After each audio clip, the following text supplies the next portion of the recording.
যেগুলো এখন সারা বিশ্বব্যাপী প্রয়োজন। আর এই কথাগুলোই উনি আরো 200 বছর আগে বলে গেছেন।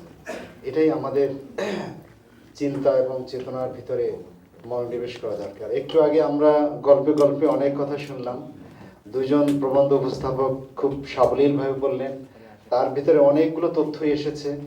আমি আসলে প্র্যাকটিসিং বাউল না, আমি একেবারেই একজন সিভিল সার্ভেন্ট, তবে ফোক জগৎটা আমার কাছে ভালো লাগে, লালন হাসন রাজার গান ভালো লাগে, পড়াশোনার ফাঁকেও পড়েছি আর কাজের অবসরেও এ নিয়ে কিছু ভালো লাগে, সেটাই বলতে চাচ্ছিলাম। তো আসলে এখন সারা বিশ্বব্যাপী পূর্বের মতো অনেকগুলো ধর্ম আছে, অনেকগুলো মতবাদ আছে, অনেক সম্প্রদায় আছে, অনেক মানব মানে রেস আছে সম্প্রদায়ভুক্ত। এর ভিতর দিয়ে বিভিন্ন জনগোষ্ঠীর ভিতরে এরকম ক্ষণজন্ম মহাপুরুষ আসেন, অতীতেও এসেছেন, বর্তমানেও আগামী দিনগুলোতেও আসবেন।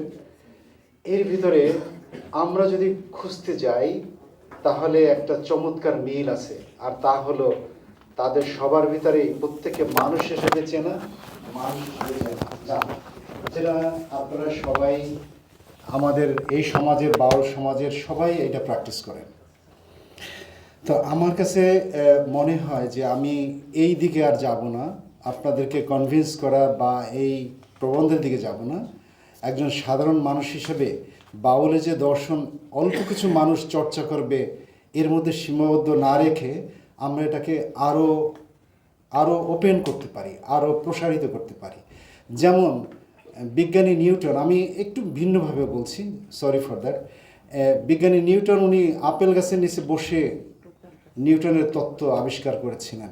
এখন ওইটা পড়ার জন্য আর আপেল গাছের নিচে যাওয়ার দরকার নাই। তা আমি বলবো যে এই একবিংশ শতাব্দীতে যেখানে পোস্ট মডার্ন সিভিলাইজেশন চলছে, সেখানেও কিন্তু যুদ্ধে মানুষ মরছে। অবরুদ্ধ এলাকায় মানুষ খাবারের অভাবে, আশ্রয়ের অভাবে, চিকিৎসার অভাবে মানুষ মারা যাচ্ছে, এটা বাস্তব সত্য। সেখানে লালন অত্যন্ত প্রাসঙ্গিক, এবং এই মানবতা বোধকে যদি আমরা সবার মাঝে প্রসারিত করতে চাই, আমার কাছে মনে হয় যে লালন নিয়ে বিভিন্ন বিশ্ববিদ্যালয়, বিভিন্ন গবেষক এবং ব্যক্তিগত পর্যায়ে অনেকে গবেষণা করেন। এটার একটা এখন ইন্টারনেটের যুগে, গ্লোবালাইজড ভিলেজে একটা ওয়েব পোর্টালে যদি থাকে, তাহলে এই গবেষণাগুলো মানে একত্রিত করে সাধারণ মানুষগুলো, যে ধরেন রকেট সায়েন্স পড়বে, তার কি লালন ভালো লাগবে না? যে মেরিন ইঞ্জিনিয়ার হবে, তারও তো লালনের দর্শন প্রয়োজন, কারণ ওটা হলো প্র্যাকটিসিং, আর এইটা হলো মনের খোরাক যোগায়।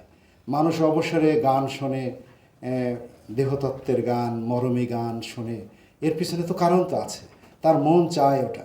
কিন্তু সভ্যতাকে এগিয়ে নিতে হলে তাকে তো রকেট সায়েন্সও জানতে হয়, কম্পিউটার জানতে হয়। এই জন্য আমার কাছে মনে হয় যে আপনারা এই সমাজের সর্ব সেকশন থেকে আপনারা আসছেন।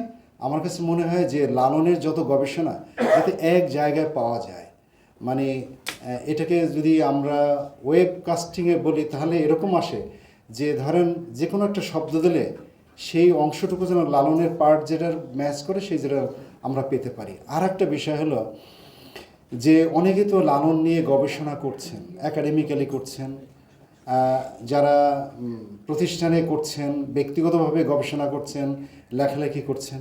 আমার মনে হয় একটা ডিজিটাল প্ল্যাটফর্ম থাকলে সুবিধা হয়, যে আসলে লালন সম্পর্কে আমরা যত পজিটিভ, যত মানবতাবোধ, আধ্যাত্মিকতা, তার দর্শন সম্পর্কে আমরা মানে মুগ্ধ। সমাজে সব সেক্টর তো এইভাবে মুগ্ধ নাও থাকতে পারে। সুতরাং তাদের জন্য যদি একটা ডিজিটাল প্ল্যাটফর্ম থাকে, সেখানে ডিজিটাল এডিটর বা রিসার্চাররা বা প্রফেসররা তারা ডিজিটালি তাদের, যেমন একজনে বলল যে আমি লালনের এই অংশটা নিয়ে আমি গবেষণা করতে চাই, তখন ওই ডিজিটালে প্ল্যাটফর্মেরও কিন্তু ওখান থেকে আনসার করা যায় যে এই বিষয়গুলোর উপরে করা যায়, এখানে এখানে সুযোগ সুবিধা আছে। তাহলে হবে যে এই যে লালন সম্পর্কে বিশ্বায়নের যুগে লালনকে দেশের গণ্ডির বাইরে প্রকাশিত করার জন্য যে প্রয়াস, সেটা আমার কাছে মনে হয় সফল হবে এবং এটা প্রয়োজন।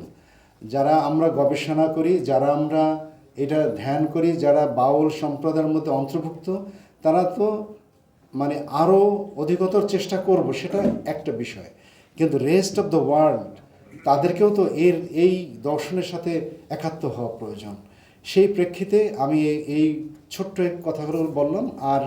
আর কিছু বিষয় হলো যে কিছু সেমিনার, সিম্পোজিয়াম, স্কুলের পাঠ্য বইয়ে লালন সম্পর্কে একটা ছোট্ট লেখা, যাতে শিশুকাল থেকে সে পড়তে পারে।